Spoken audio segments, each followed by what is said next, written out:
I am so glad to have y'all here with us. It has been a crazy last 2 weeks.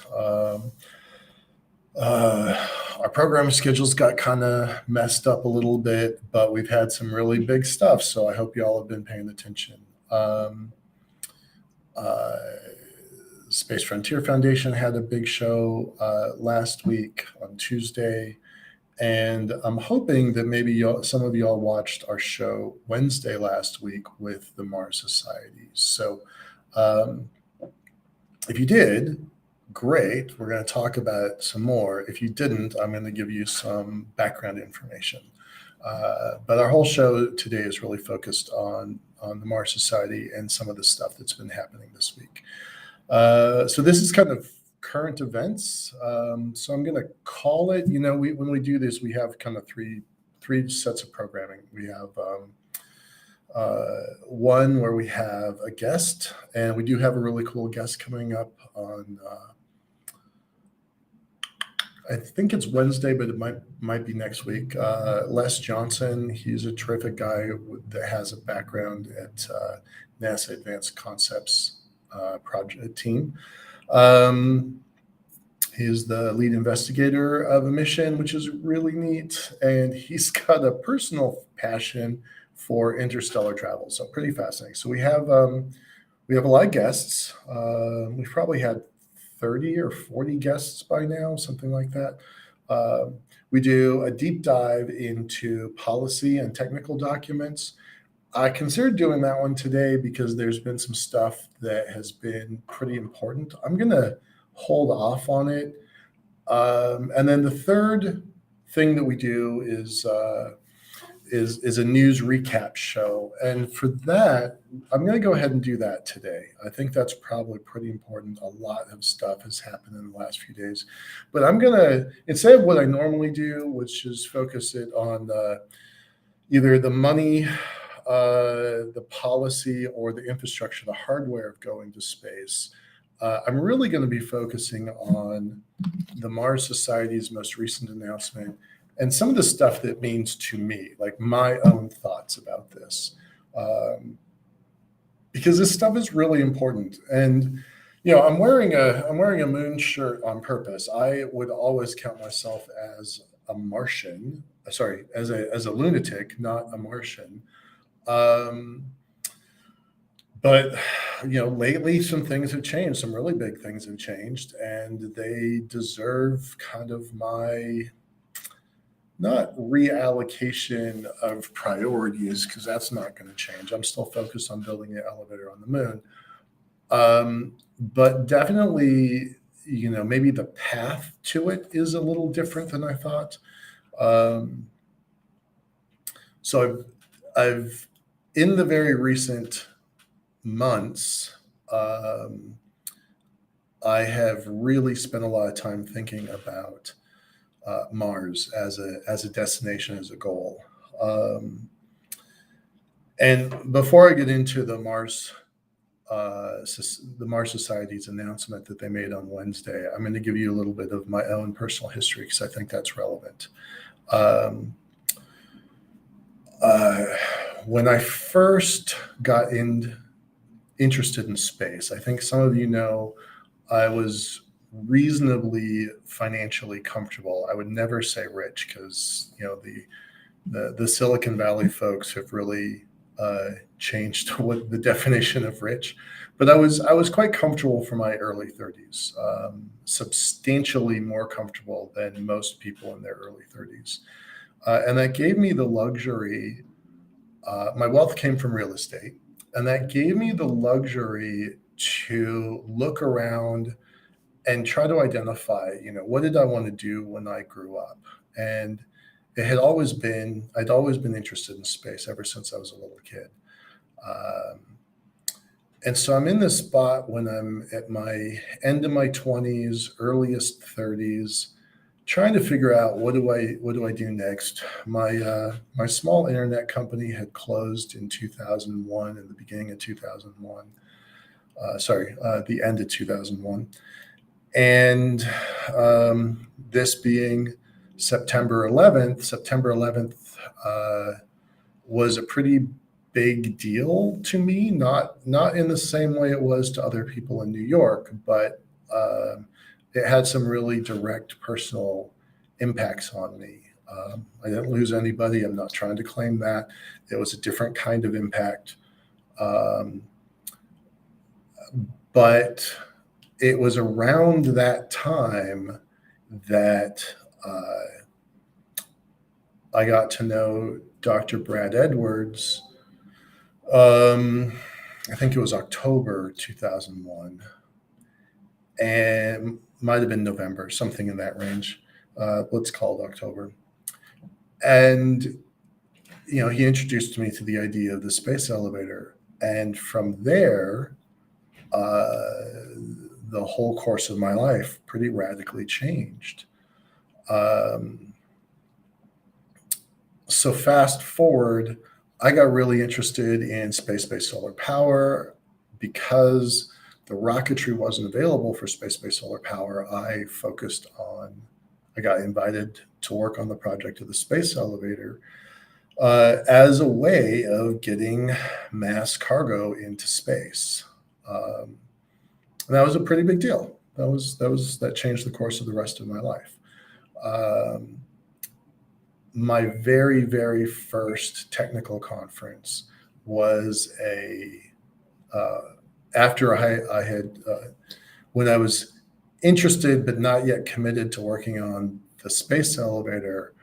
I wound up going to a conference on my own without Edwards, just so I could kind of get a litmus test for myself about what does this future look like.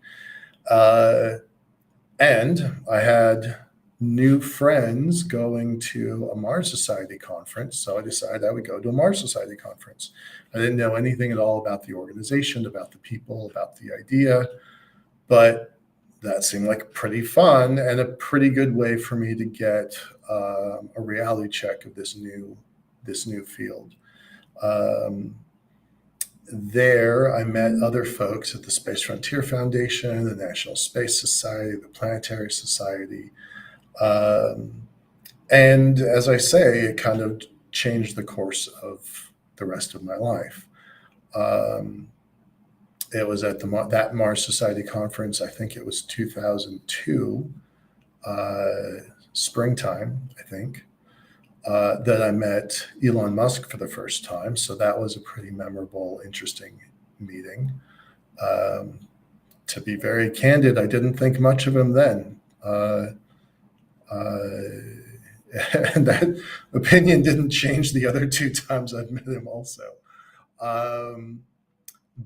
But it was a memorable event, the Mars Society back in 2002. And for that, fast forward, I think I worked on the space elevator for 3 years, first under the NASA grant for 2001, 2, and 3, and then independently with the first version of Liftport from 2003, 4, 5, 6, and 7. And then we had the first crash of Liftport. So that was the end of those early days. But Mars has kind of been in the background.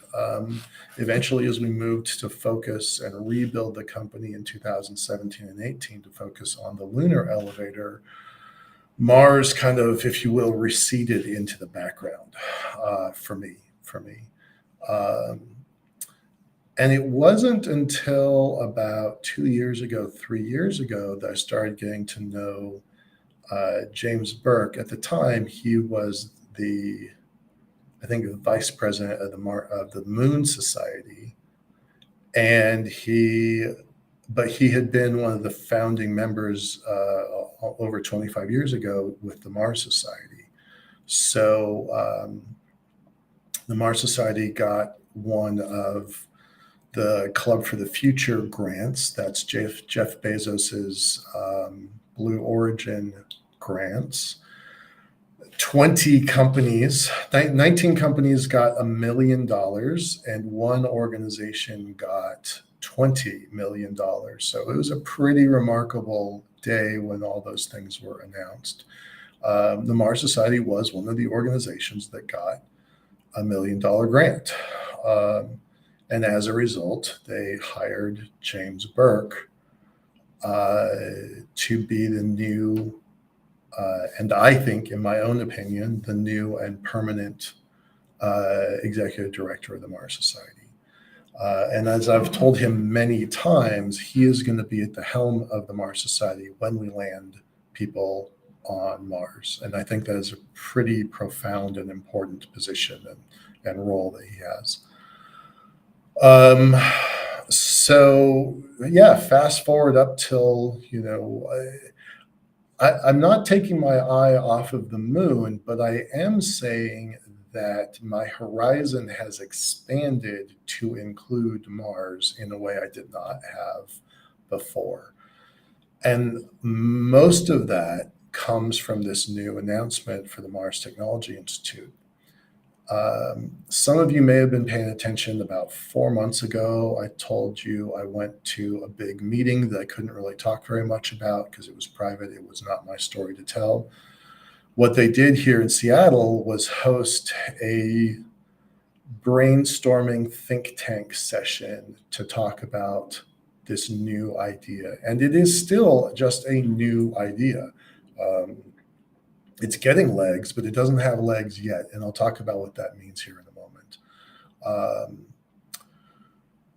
But what they did is they brought, I don't know, about 24 people together. Maybe it was only 20 people together to talk about this new concept of MTI, Mars Technology Institute. And what would it be and what could it become? And even though I had not previously really thought much about Mars because it's always seemed too far away, I was really swayed. My opinion was changed based on the preface, the foundation that Dr. Zubrin laid out at that meeting. So I'm going to do my best to try to share with y'all what that was, and then my own reactions to it, because I think it is really big news. I think it is really big news, and it has the potential, as I've been saying a lot lately, it's going to change this world and the next one. It's going to change Earth, and it's going to change Mars. And the irony is, I think it's going to change Earth before it changes Mars, and we'll talk about that in a moment. So let me do some preface stuff here. So let me just share a link. So this is what happened last week.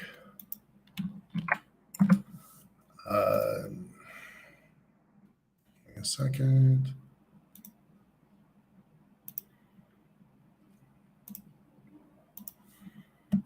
So what happened last week was, and I think you all know that we host the Space Frontier Foundation and the Mars Society's shows. Space Frontier Foundation has a program called the Pioneers of Commercial Space Development. That's been going on for about a month and a half now. We're really happy. We just got extended to a second season, so we'll be starting that probably in November. So pretty happy about that. Pardon me, sorry. And then the other thing we've been doing since January, so quite a while, is hosting the Mars Society's Red Planet Live podcast. Red Planet Live podcast. I'm pointing a link to it. It's been great. It's been super fun to do that. And what they decided to do is make the announcement about the Mars Technology Institute on their show. And it was really, really well received. So what we did is we brought in Ashton Zeth. She's the host of the show, to introduce Dr. Zubrin. Dr. Zubrin's the founder of the Mars Society. He's been focused on Mars for nearly 4 decades, so pretty remarkable guy. But then we also brought in this reporter, Alan Boyle, to do an on-camera Q&A. And that was really nice. It was great that Alan did that. We're really grateful to him for doing that. I'm going to just read off a quote that was very nice. Hold just one second. I don't have any way to share this on the screen, so I just have to do it the hard way.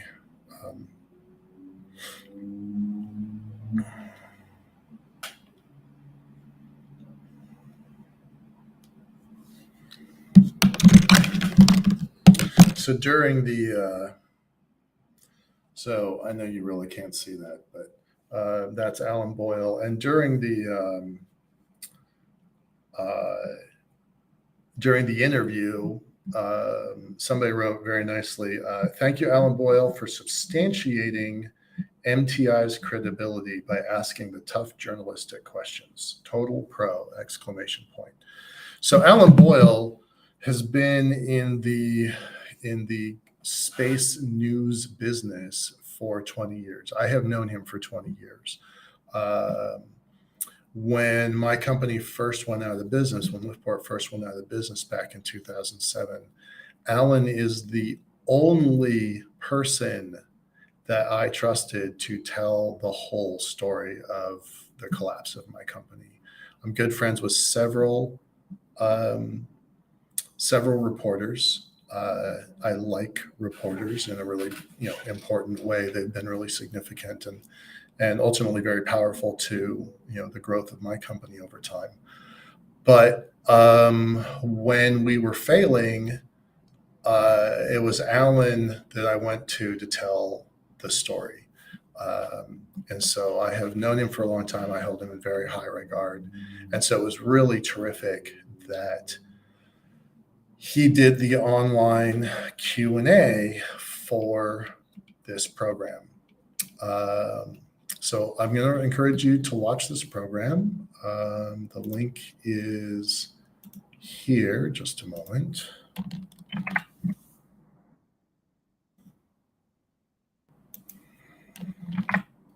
If you haven't seen it, definitely take a look at this. It's a really great overview of the Mars Society's new technology institute. It's got almost 2,300 views, so that's really great. It's been getting steady press, so we're going to talk about that in a minute. It's an hour and a half long. The last half hour, the last 15 minutes are really primarily Zubrin answering questions to his community of the Mars Society. I would say the meat of it is between 10 minutes and an hour, where he goes into some depth for the Mars Society. So take a look at that. Some of these comments are brilliant. I really have appreciated them. So that's really nice. That's fun. So take a look at what they're doing over at Red Planet Live. It's been pretty cool. So with that article, it has gone from GeekWire. I think by now you know how the internet works, where there's a lot of copycats. And so Yahoo picked it up and basically posted it verbatim. So that's nice. That helped spread the story a little bit.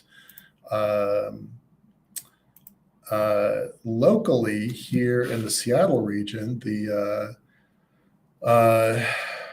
Journal of Commerce posted something which I can't actually read because it requires a subscription and I'm not willing to pay for it. Since I was there, I know what it says.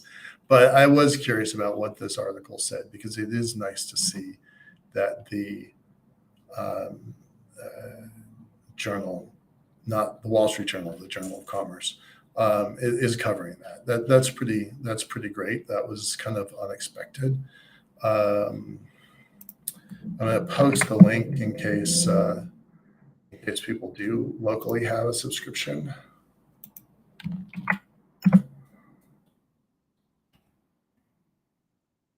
Oh, well, thank you. Hey, I'm going to post this note here. Thanks, Mr. Lane, for your live shows. They're very informative with the space community and expanding our new frontier for manned missions to Mars. Thank you. I appreciate your comments. We've been doing this since about October last year, so just close to a year now. And, I like our shows. I think our shows are really important. But it's really an honor to be working with the Mars Society and the Space Frontier Foundation, because I think what they're doing is really important. So appreciate that. Thanks for the comment. Alan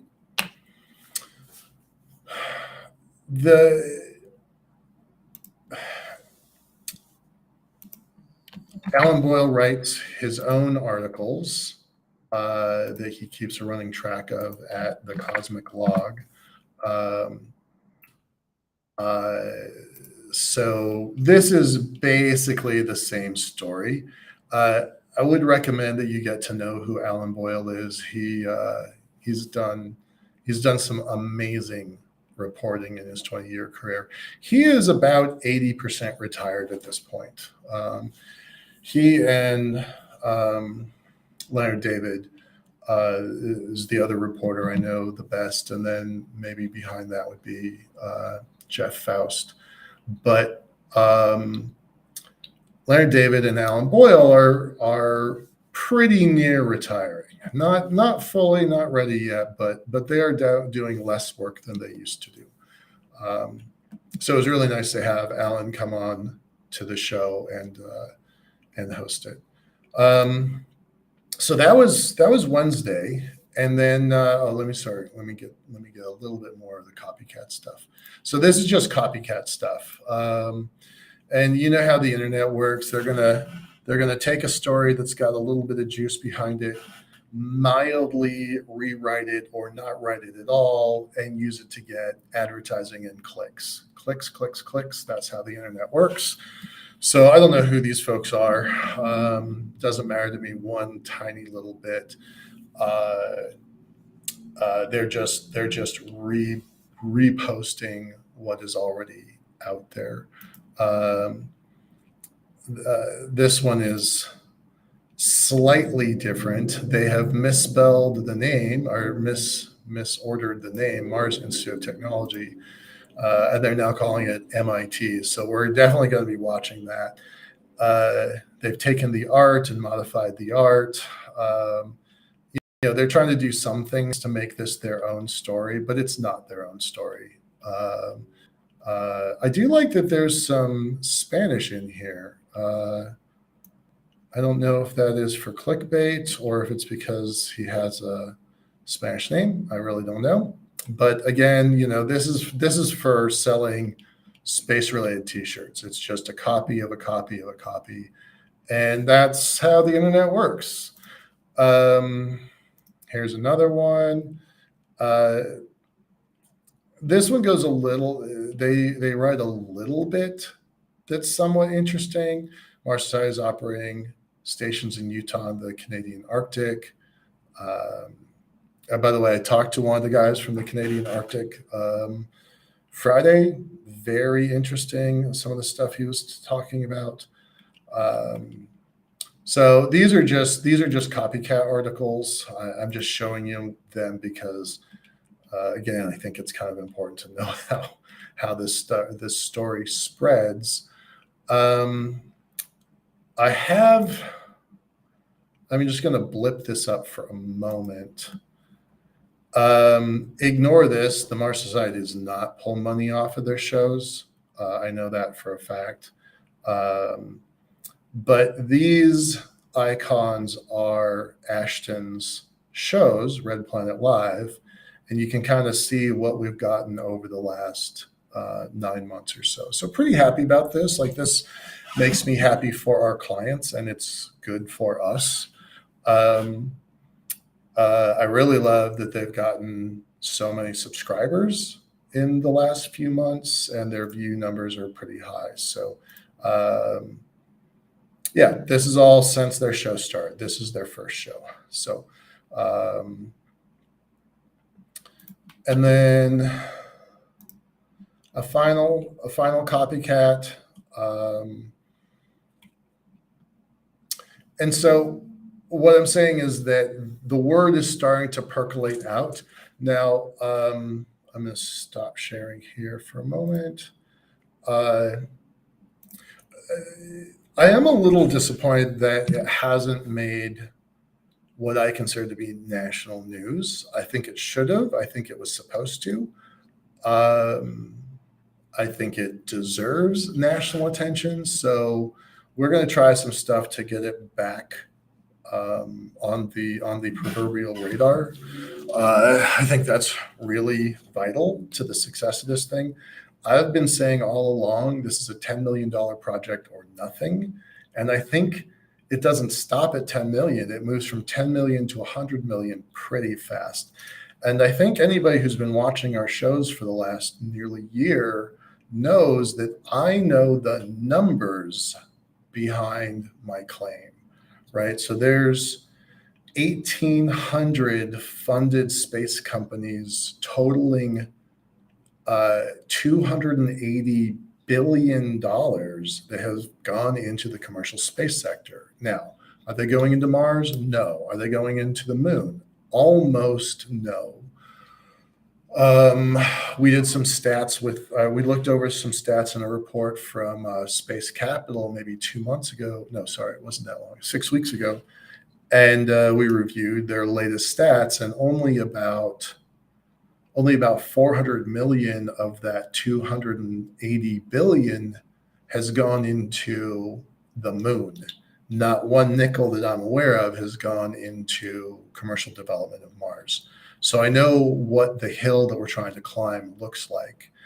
But I think this is not speaking for Dr. Zubrand, it's not speaking for James Burke. I think that if we make this thing attractive to the venture community, that we can pull in a lot of money. And one of the things that Zubrand said a couple of days ago was, quote, an empire of startups, unquote.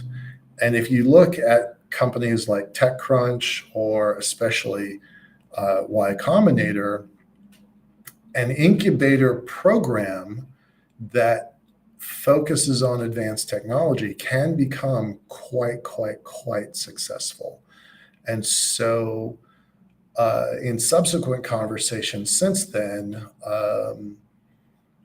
the phrase, we're going to incubate Mars, I've been using that phrase over and over and over again. And I don't mean it like an incubator for eggs or babies. I'm thinking of it from a commercial perspective as a technology incubator. And we're going to incubate Mars. I think that's really an accurate description. So with that in mind, with all of those things in mind, on Friday, I helped connect the Mars Society with the Space Frontier Foundation. Hold on a second, let me get their link here.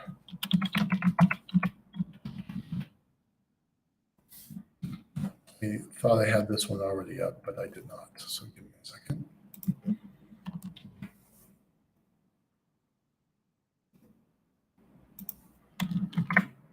So the Space Frontier Foundation has been around for a long time. This is their 35th anniversary, which is why we're doing their Pioneers series with them. But I told you how I got into space. I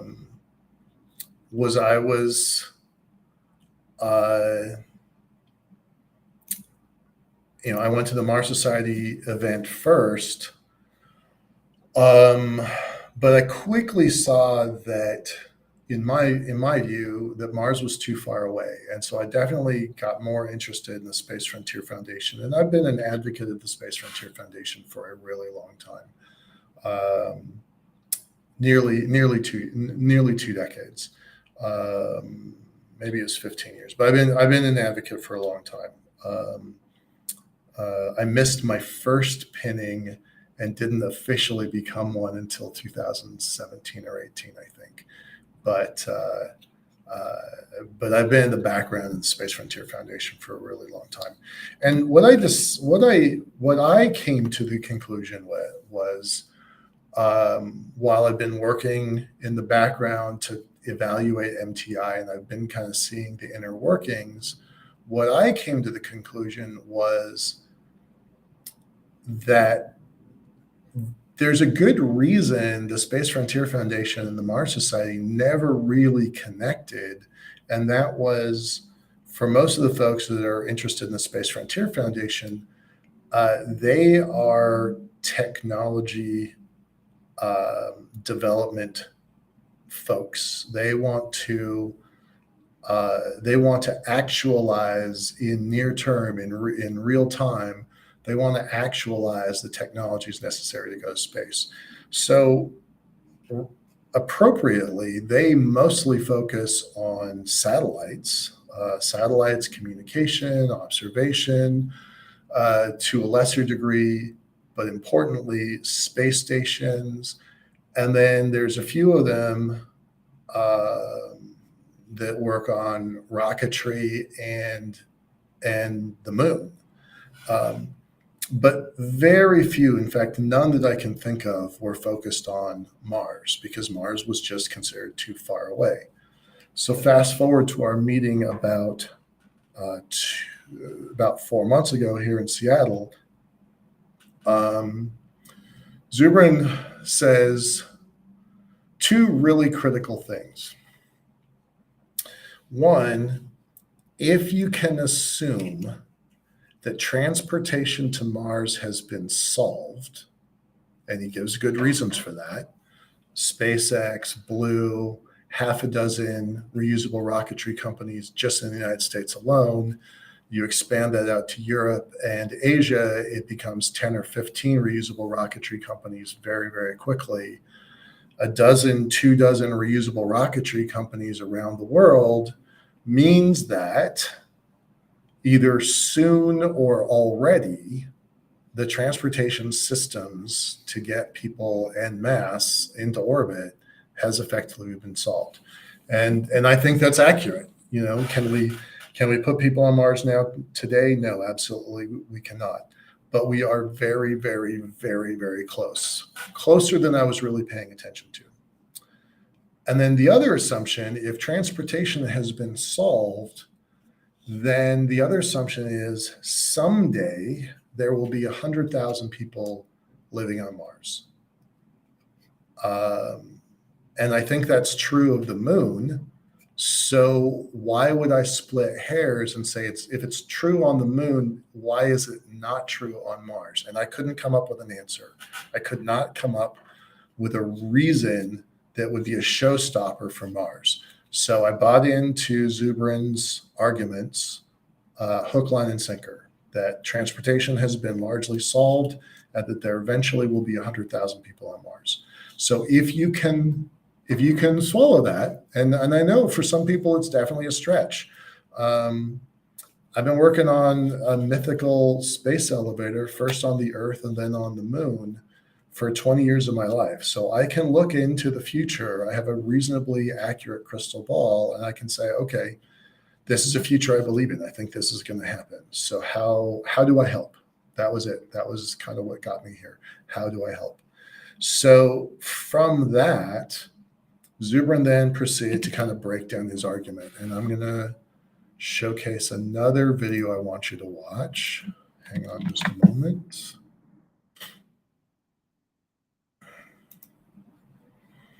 So about a month and a half ago, Dr. Zubrin went and gave a lecture to to a science fiction community of all things, a Star Trek convention.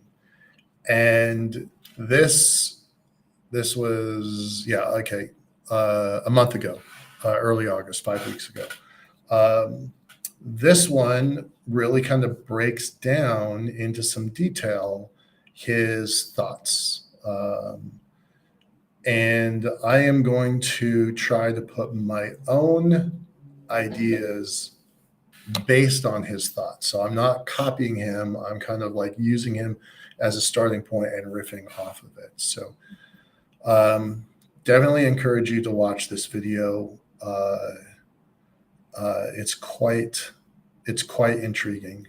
And then I'm going to show my own thoughts very quickly on a PowerPoint. Just give me a second.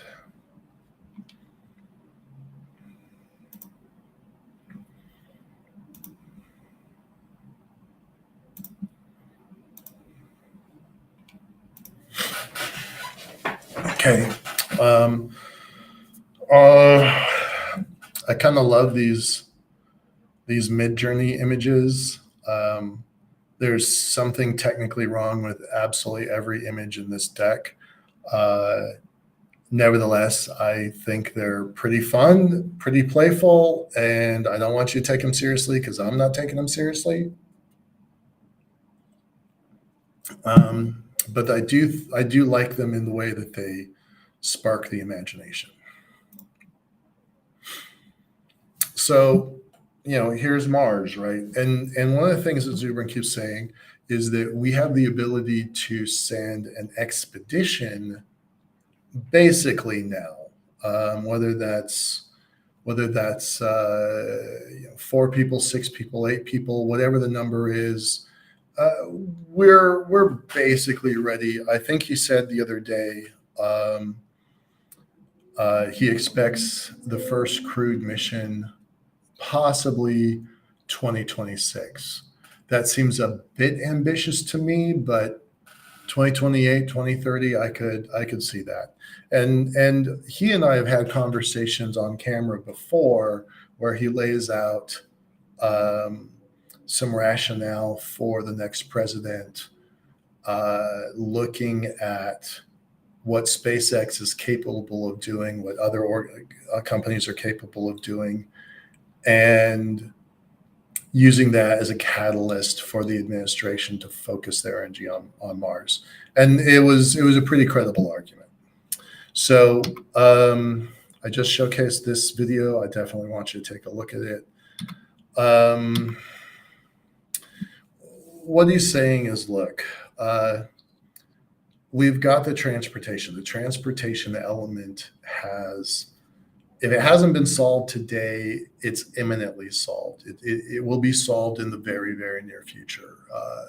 Even if Elon Musk individually is distracted by Ukraine and distracted by the app formerly known as Twitter, which I keep thinking about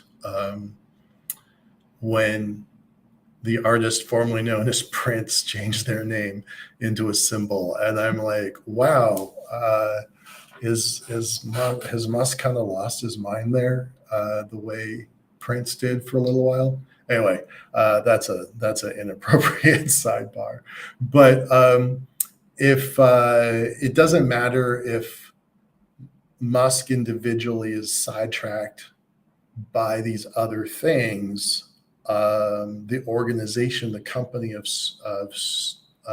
SpaceX and its development of Starship probably means that the transportation system is effectively or imminently solved. So if that's true, the Mars Technology Institute is going to focus on everything else. What else? What do we not have? What are the holes? If transportation was the one that we were waiting on, cool, we've got it solved. What's left? What do we have to figure out in order to make Mars settlement real? And so what are the challenges? And they really break down to food, power, and labor. Um, and one of the reasons why I personally decided to jump on this was his argument was uh, that by solving these problems, we also solve problems here on Earth. Just an hour before the show started, I'm in my office building, and I was talking to somebody, and they're like, "Why?" Right? Like, they're not connected to this field, this industry at all, and they have a legitimate question: Why? And my response to them, and I'll talk more about this in a moment with the food piece, was that if we can solve food for Mars, we have also solved food for Earth. If we can solve the problem of feeding 100,000 people in a limited environment with low energy requirements, low energy inputs, we can take the technology that we use to feed a 100,000 person settlement on Mars and turn that into a food source for the people of Earth. That has profound, life-changing, world-changing implications, which is why I said earlier, I think we're going to change life on Earth before we change life on Mars just by creating this institute. So I'm pretty well known for this phrase. There's a profound difference between difficult, very, very hard, and impossible. It's important to know the difference. I've been quoted by that line, I don't know, for at least 20 years, almost 20 years. I probably used it for the first time in maybe 2004, 2005. It's been on T-shirts. I'm told that somebody made a poster of it. I think to me, when I delivered it, it was kind of a throwaway line, but other people have attributed it to me quite a few times since then. And I show it only because I'm reading my own words to myself. I'm counseling myself in those lines that we can start a research group here on Earth that will make a self-sufficient Martian settlement. We can do that now. We can begin that now. There's absolutely no reason to delay. And if the payoff is as significant, as extreme as I think it's going to be, then we should put our resources into this. The world should put our resources into this. So if the problems are food, power, and labor, then the solutions are chemistry, energy, and hardware. That's not supposed to be there. That agriculture technology, environmental controls and life support, reclamation and recycling, those things are all necessary for Mars. We're not going to have a city dump that you can take, your old office chair when you're done with it and take it to the city dump. All right. If it breaks a wheel, we have a disposable culture down here on the world, and it just winds up in a landfill. We don't have that luxury on Mars. We're not going to pollute that planet. So how do we take the things that we don't use and recycle and reclaim them in a way that's valuable? That comes down to chemistry. How do you feed 100,000 person population if you don't have access to the massive amounts of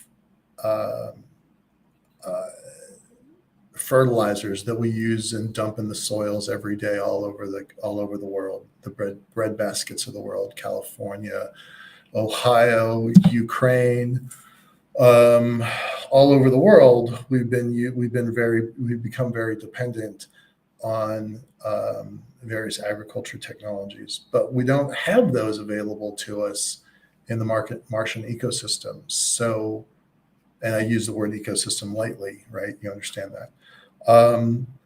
So how do we build better chemistry to make food better for Mars? And again, like I said a minute ago, if we can solve food for Mars, we can solve food for the Earth.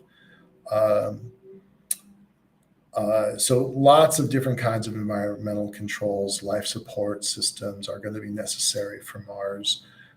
Maybe that doesn't have an immediate impact down here on the ground. That one is a little fuzzier. But the chemistry side and the ag tech, food tech, and the recycling reclamation, those have immediate payoffs for all the peoples of Earth. Power, right? If your problem is power, then the solution is how do we get energy? And people often assume that Zubrin's expertise is in aerospace engineering or something like that, and aerospace architecture, something like that. His PhD is in nuclear engineering, so definitely he has authoritative positions on how to make power. And here's a graphic that I love. Again, Midjourney is broken. It doesn't understand what Mars is like. And we are definitely not going to have wind power on Mars. That math does not work. There's not enough atmosphere. So while the wind might blow fast, there's not enough pressure for it. So we won't be doing that. We will be developing fission and fusion nuclear power, Stirling engines, temperature differential engines are going to be important. I'm a big believer, because of my space elevator work, on beaming and wireless energy transfer. I think that's going to be super important. Batteries are going to be the key to Mars. However we get the power, storing it, putting it in the right place, grid management is absolutely vital. And if we get it wrong, people are going to die. So the chemistry of Mars, Zubrin talks about the miracle of manna in the desert. Now, I understand that he's not a very spiritual man or not a very religious man. I don't know that much about his beliefs in that regard, so I don't want to put words in his mouth. But when he was talking 4 months ago, one of the things that really stuck out in my mind was that making the desert bloom, bringing forth food from the desert, is the very definition of the Judeo-Christian version of a miracle. Manna in the desert is a miracle. And that was profound to me. So if we can do that, if we can solve energy, I think we have a chance to get into Mars. And I think that those two things deeply ripple throughout global earthly civilization. And then the last thing, hardware. It's hardware. It's hardware and hardware and hardware and all, and the overriding software elements.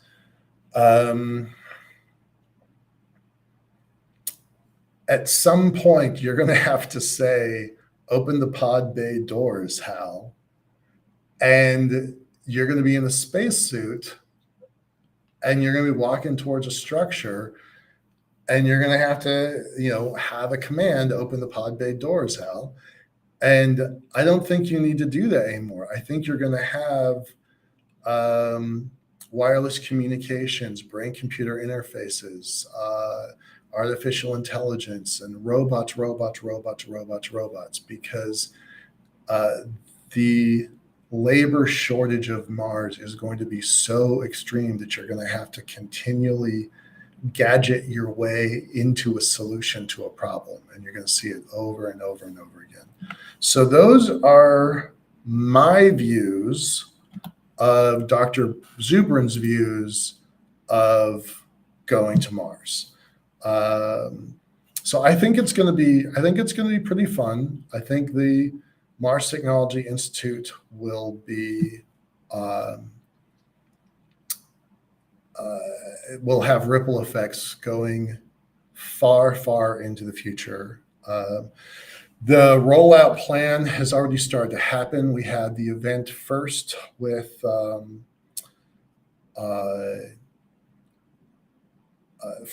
their announcement last Wednesday, and then on Friday, I connected the Space Frontier Foundation with the Mars Society, so the foundation's community of funders and builders could meet with the society's community of science and engineering, because those two groups, I think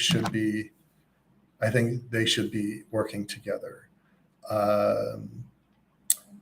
There's going to be another project which I can't talk about yet. I don't have much of a role in it, and once again, it's not my place to tell it. But there is going to be another thing happening, I think, in a week or two. It's going to be really close. Daniel, I'll get to you in a second. I like your comments. I'll bring them up here in a second. I want to recommend that everybody join down in Arizona for the Mars Society's conference. It's going to be a pretty great show, pretty great event. Arizona State University students are free. We really want to stress that. If you are a student from another group, it's pretty inexpensive. Everybody else, it's about $240. Seniors get a discount. So I really recommend spending some time, if you can get to Arizona in just a few weeks, that you do that. And here's their actual announcement. I guess I should have posted that a while ago. But the conference is going to be pretty great. There's a really strong, no surprise, there's a really strong emphasis on the Mars Technology Institute. There will be a press conference and an invitation-only meetup for potential funders and researchers. So that's going to be pretty fun. And we think there's going to be some other announcements there. So this launch schedule is kind of multifaceted, right? We had the Red Planet Live and then Space Frontier Foundation meeting. Then they're going to host another thing happening in about 2 weeks. There might be another announcement maybe this week. Still trying to figure that one out. And then over the next couple of weeks, as we get closer and closer to the conference, and then after the conference is when they'll start doing big fundraising developments. So the hope is that this thing is launched by the beginning of next year. So really, have some substance behind this thing and put some wealth behind it and start doing the work. So pretty exciting. I really have been happy to be a part of the stuff in the background. Dr. Tompkins, I'm specifically talking to you. I think you should submit to go to the conference, and I know that you have some tech that's relevant and asked to be a part of the MTI track. I'm going to read some of your comments here. Unlimited biology and unlimited power both solve for the future. Absolutely, right? It's this that made me realize that Mars was a lot closer than I thought it was. And it's that one line, the biology and energy component of it, made me realize that the ripple effects on Earth are more significant than just sending 100,000 people to Mars. And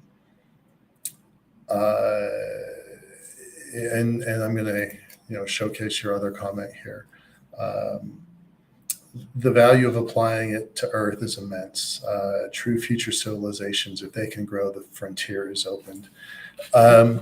I went through the last 20 years having a lot of doubt and skepticism towards Mars because it just seemed like it was too far away, too complicated. There wasn't a commercial element to it, and there wasn't any immediacy for Earth, right? Like I joke about being, sorry,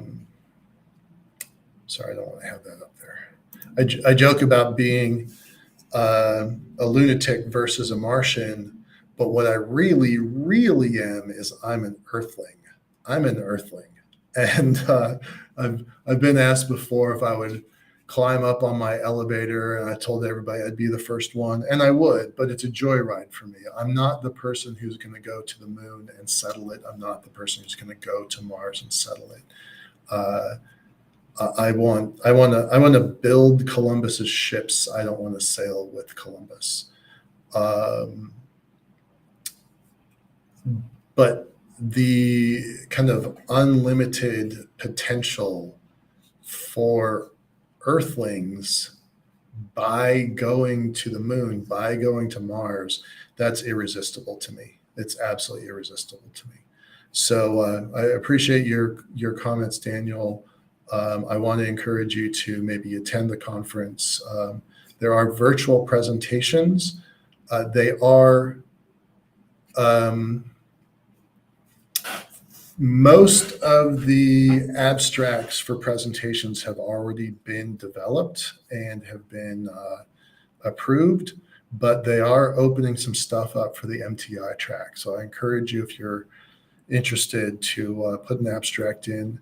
They're going to bias towards the people that are in the room with a pulse, but if necessary, they will accept presentations done digitally, virtually. So I know that there's some folks coming in from Africa, all over, a couple people from Europe. I'm inviting some folks from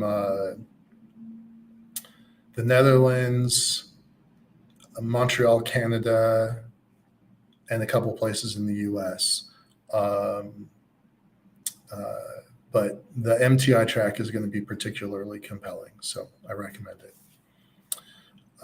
And with that, I'm going to close out our show for the evening. Thanks very much. I know we don't usually do this, but I think there's just been so many pieces to this Mars Technology Institute that I wanted to cover it in my own way.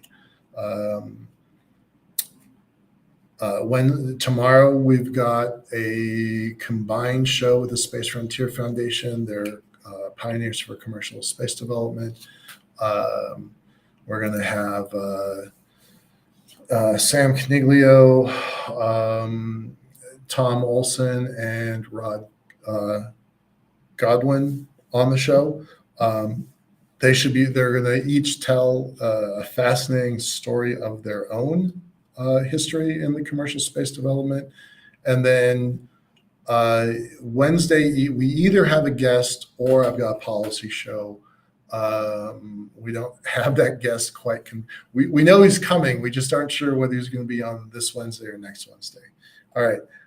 And with that, thanks very much, y'all. We will see you tomorrow. Have a good night. Bye-bye.